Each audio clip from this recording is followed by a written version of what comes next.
वाचाल तर वाचाल ही उक्ती सार्थ करणारी कृती पनवेल महानगरपालिकेच्या उपक्रमशील शिक्षिका व महाराष्ट्र राज्य नगरपालिका व महानगरपालिका शिक्षक संघाच्या राज्य उपाध्यक्षा श्रीमती ज्योत्स्ना भरडा यांनी नुकतीच आपल्या वर्गात केली आहे।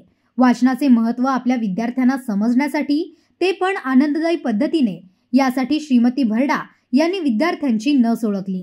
विद्यार्थ्यांना गोष्टी आवडतात हे ओळखून त्यांनी 200 गोष्टींच्या पुस्तकांचे इयत्ता 3रीच्या विद्यार्थ्यांसाठी स्वखर्चाने वाचनालय बनवले। वाचनालय बनविताना लाईट फिटिंगच्या पट्ट्या व स्प्रिंगचा वापर करण्यात आला। वर्गातील भिंतीला वाचनालय बनविले गेले।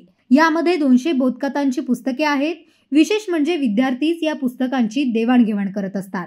विद्यार्थी ही जपत अनेक शैक्षणिक उपक्रम राबविणाऱ्या श्रीमती ज्योत्स्ना भरडा यांचे या उपक्रमासाठी पनवेल महानगरपालिका शिक्षणाधिकारी रमेश चव्हाण व महाराष्ट्र राज्य नगरपालिका व महानगरपालिका शिक्षक संघाचे राज्याध्यक्ष अर्जुन कोळी यांनी कौतुक केले।